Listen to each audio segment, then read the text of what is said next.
എനിക്ക് തോന്നിയിട്ടുള്ളത് ഇപ്പം നിങ്ങളുടെ അല്ലെങ്കിൽ നമ്മുടെയൊക്കെ ഈ ജനറേഷൻ്റെ ഒരു പ്രത്യേകത, നമ്മളൊക്കെ എപ്പോഴും കാണുന്നുണ്ട്, മറ്റേ ആൾ ചെയ്യുന്ന വർക്ക് കാണുന്നുണ്ട്, നമ്മുടെ വർക്ക് അവർ കാണുന്നുണ്ട്. പക്ഷേ വളരെ ആരോഗ്യകരമായി ഓരോരുത്തരും അവനവൻ്റെ ഒരു സ്പേസ് ഡിഫൈൻ ചെയ്തിട്ട് ഈ സ്പേസിൽ നിൽക്കുന്ന ആളെ മറ്റേ ആൾ വളരെ ബഹുമാനത്തോടെ കാണുന്നു, അപ്രീഷിയേറ്റ് ചെയ്യുന്നു, അക്നോളജ് ചെയ്യുന്നു അല്ലേ? അത് എനിക്ക് തോന്നുന്നത് ഒരു പക്ഷേ ഇതിന്റെ മുമ്പത്തെ തലമുറയിൽ എത്ര ഉണ്ടായിരുന്നു എന്ന് വെച്ചാൽ ഇല്ല അല്ലേ? ആ നിങ്ങൾക്കിടയിലുള്ള ഒരു ബോണ്ടിങ്, ഇപ്പോൾ ഉദാഹരണത്തിന് ഹരീഷ് ശിവരാമകൃഷ്ണൻ ജോബ് കുര്യന്റെ പദയാത്ര പാടാൻ വരുന്നു അല്ലേ? അത് നമുക്ക് ഇതിന്റെ മുമ്പത്തെ ജനറേഷനിലാണെങ്കിൽ ആലോചിക്കാൻ ഒരു ഇച്ചിരി പ്രയാസമുള്ള ഒരു കാര്യമാണ്. ജോബിന്റെ പാട്ട് പാടാനാണ് ഹരീഷ് വരുന്നത് അല്ലേ? അത്രയും റിസെപ്റ്റീവായിട്ട് അതിനെ കണ്ട് വന്ന് സഹകരിച്ച് ഇന്നും ആ സ്നേഹം അതെല്ലാം അതിൻ്റെ അപ്പുറത്ത് വളർത്തി പോരുകയാണ്. അപ്പോൾ എന്ന് പറഞ്ഞ് നമ്മളെല്ലായിടത്തും ഒരുമിച്ച് അത് പാടുന്നില്ല. ഞാൻ വിളിക്കാത്തതിലെ പുള്ളിക്ക് പരിഭവവും ഇല്ല. അത് നടക്കില്ല, പ്രാക്ടിക്കലല്ല. അപ്പോൾ എൻ്റെ എല്ലാ കോൺസേർട്ടും ഹരീഷിനെ ഫീച്ചർ ചെയ്യാൻ പറ്റുമോ? അത് ഓർഗനൈസേഴ്സിനും പറ്റില്ല. പക്ഷേ എന്നാൽ ഓരോ വിളിയിലും അതേ നിർത്തിയെടുത്ത് വെച്ച് തുടങ്ങാൻ ഞങ്ങൾക്ക് പറ്റാറുണ്ട്.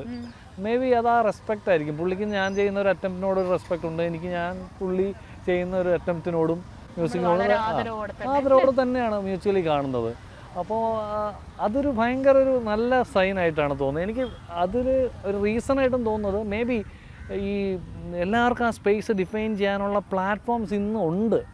മേ ബി അതുകൊണ്ടായിരിക്കും നമ്മൾ പറയുന്നത് ചിലപ്പോൾ ആ ഒരു ദൂരദർശനും ഒരു മാത്രമേ ഉള്ളൂ, അതിലും അവസരങ്ങൾ വളരെ അതെ അതെ ആ ഒരു ഭയമുള്ള കാലം ഹ്യൂമൻ ഇൻസ്റ്റിങ്ക്റ്റ് ആണ്, അതിനെ കുറ്റം പറഞ്ഞിട്ടും കാര്യമില്ല. ഇന്ന് മേ ബി പ്ലാറ്റ്ഫോംസ് വലുതാണ്, എല്ലാവർക്കും ഒരു സ്പേസ് ഡിഫൈൻ ചെയ്യാനുള്ള മീഡിയവും ഉണ്ട്. അതുകൊണ്ട് ആരും പരസ്പരം അങ്ങോട്ടും ഇങ്ങോട്ടും വെട്ടിക്കീഴ്പ്പെടുത്തി പോകേണ്ട കാര്യം ഇന്നത്തെ തലമുറയിൽ ഇല്ല. മേ ബി അതായിരിക്കും ഹ്യൂമൻ ഇൻസ്റ്റിങ്ക്റ്റിനെ മാറ്റി നിർത്തുന്ന ഒരു ഘടകം. ആ ഒരു സെക്യൂർഡ് ഫീലിംഗ് ആയിരിക്കാം. മേക്കിട്ട് കയറില്ല, അതല്ലെങ്കിൽ അത്ര മോശം വ്യക്തിത്വമായിരിക്കും, അവരൊന്നും ചെയ്യാൻ പറ്റില്ല. ഇപ്പൊ നമ്മൾ ഏറ്റവും അവസാനം കണ്ടത് തുടങ്ങിയിടത്ത് നിന്നൊക്കെ തിരിച്ചു വരികയാണെങ്കിൽ ചായയും ടോസ്റ്റും കൂടെ കൂടുന്നത് പോലെ ആയിരുന്നു ജോബിനടുത്ത്. ഡ്രീം ലാൻഡ് ഈ നാടിനെ പറ്റി, നമ്മുടെ ഈ ബ്യൂട്ടിഫുൾ ആയിട്ടുള്ള നാട്ടിനെ പറ്റി തന്നെയാണ് ആ പാട്ട് പാടാൻ നേരത്ത് അവരുടെ മനസ്സിൽ ജോബേ വന്നുള്ളൂ അല്ലേ? അതൊരു ഭാഗ്യമാണ്. അതൊക്കെ ഇപ്പൊ നമ്മളുടെ ഒരു കേരള ഇൻഡിപെൻഡന്റ് മ്യൂസിക് എന്ന് പറയുന്നത് വേണമെങ്കിൽ ഇപ്പോഴും പറയാം ഒരു ശൈശവത്തിലാണ്, നമുക്കതിനെ ഒരു കൗമാരത്തിലെത്തി എന്ന് പറയാൻ വേണമെങ്കിൽ, യൗവനായിട്ടില്ല കൗമാരത്തിലെത്തിയിട്ടുണ്ട്. ജോബ് തുടങ്ങുമ്പോൾ അത് ശൈശവത്തിലായിരുന്നു, ഒരു ബേബി സ്റ്റെപ്സ് ആയിരുന്നു. അപ്പൊ ഇപ്പൊ കുറേ കൂടിയൊക്കെ ഇപ്പൊ ഈ പറഞ്ഞ പോലെ അവരൊരു പാട്ട് ഉണ്ടാക്കാൻ നോക്കുമ്പോൾ ജോബിനെ പിക്ക് ചെയ്യുന്ന തരത്തിലേക്ക് നമ്മുടെ ക്യാൻവാസ് കുറച്ചും കൂടെ തെളിഞ്ഞു വന്നിട്ടുണ്ട്. ആ ഒരു കൊളാബറേറ്റീവ് മൈൻഡ് സെറ്റ് ഉണ്ട്, ചേരുന്നത് ചേർക്കാനുള്ള ഒരു അവസരം ഇന്നുണ്ട്.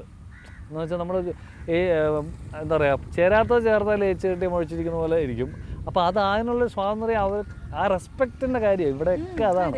അവരെന്നെ പാടാൻ വിളിക്കുമ്പം അങ്ങേയറ്റം സ്നേഹം നമ്മൾ പരസ്പരം ഉള്ള കാര്യം നമുക്കറിയാമല്ലോ ബോഡിയിൽ. അപ്പോൾ ചേട്ടാ ഇങ്ങനെ ഒരു പാട്ടുണ്ട്, പാലിയാണ് എന്നെ വിളിക്കുന്നത്, പാലിയൻ്റെ കമ്പോസർ. ഇത് മറ്റേ സൗദി വെള്ളക്കയുടെ ഒരു പാട്ട് ഞാൻ പാടിയിട്ടുണ്ട്, നല്ല. അപ്പോൾ പാലി വൺ ഓഫ് ദി മെമ്പേഴ്സാണ് ചായ്മറ്റ് ടോസ്റ്റിൻ്റെ.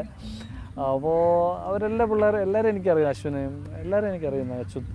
അപ്പോൾ അവർ വിളിക്കുന്നത് അങ്ങനെയാണ് വിളിക്കുന്നത്, അത്രയും റെസ്പെക്റ്റ്ഫുള്ളായിട്ടാണ്. ചേട്ടാ ഇങ്ങനെ ഒരു ഇതുണ്ട്, ഈ ഭാഗം പാടിയാൽ നന്നായിരിക്കും എന്ന് അയച്ചു തന്ന് വായിച്ചപ്പോൾ എനിക്ക് തോന്നി കൊള്ളായിരിക്കുമല്ലേ, പാടാൻ എനിക്കും തോന്നി.